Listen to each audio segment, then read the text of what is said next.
Yes, it was windy when I first met him, mister. He was standing in the middle of a field, waving his arms at the big black birds who steal the little seeds men put in the ground.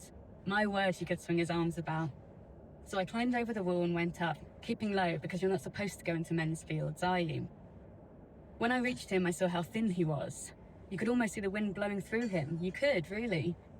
He had a long black coat down to the ground and a brown hat and black gloves with little holes in at the ends. But I liked his face. I said, "I do like your face, Jeremy." You see, I knew his name was Jeremy. It was a sort of special face, pretty big and greeny coloured, with black eyes you could see right inside, and a big smiling mouth, but I think his lips were sore. They were split and flaky looking. I had to shout because it was so windy. "Will you come for a walk with me, Jeremy?"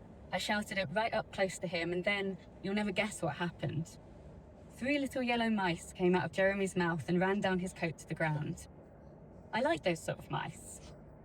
When they had run right away, I took Jeremy's arm. Poor old Jeremy.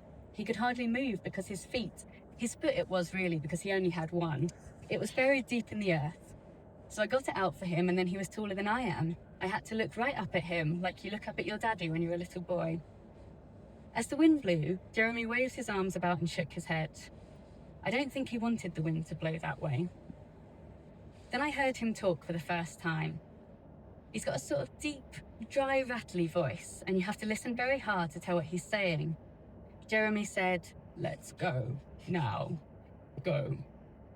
So I put my arm around him and we went along down the field, with his foot dragging in the soil because it was so stiff. I don't think it's very exciting to just stand in a field like he was, do you? We travelled on the road together for a while. Jeremy was leaning on me and it was pretty steep, so at last we stopped. Jeremy rested against the hedge while I had a drink out of a stream.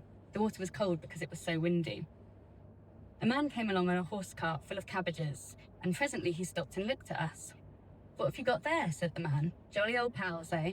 And he started to laugh till his eyes shut. Then there was another huge gust of wind, and Jeremy's coat billowed out, and he wagged his hand towards the man on the cart and made a noise in his throat. "He's bad," said Jeremy, and his head nodded at me.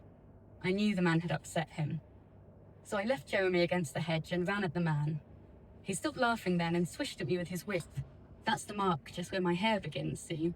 But I pulled him down into the road and knocked him over and over again until he stopped moving. The horse was frightened, I think, because he ran away, and cabbages were falling out of the cart all over the road. Birds flew from the bushes and little things ran about in the hedges. And when I walked away with Jeremy, I saw something dark sort of spreading round the man. But Jeremy, he just chuckled. As we went along, he talked to me, funny sort of voice he's got, until a pebble fell out of his mouth. Then he stopped and didn't say anything at all. So I thought perhaps the pebble helped him, and when I saw a nice shiny yellow one by the roadside, I popped it into his mouth like a sweet. At the top of the next hill, he started to talk again, and when gusts of wind came, he swung his arms. I think we must have walked a long way after that, and my feet were sore. It was about sunset too when we came to a village, not very far from here, I think. There was a kind of shop where they sold tea, and we went in. "We'll have food now," I said to Jeremy, but he said nothing and he didn't move, because everything was still in the shop. Funny, isn't it? He's so quiet when the wind doesn't blow. In a bit, a woman came out.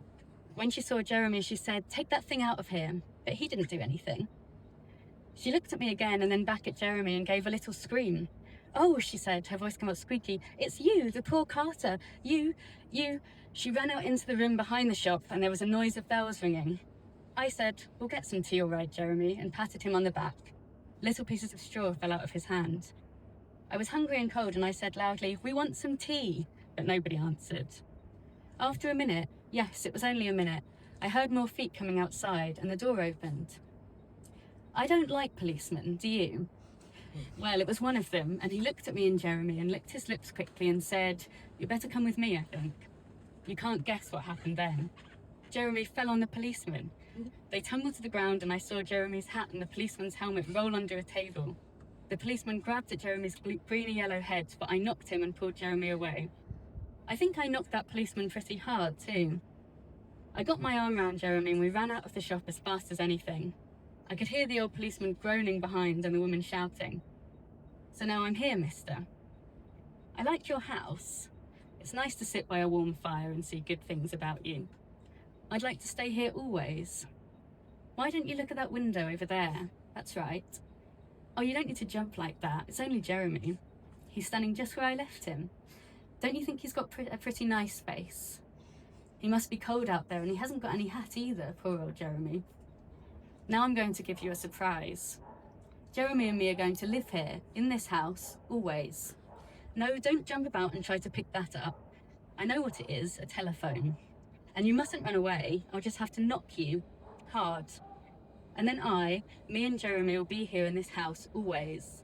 And sometimes we'll sit in the garden and he can talk to me on windy days.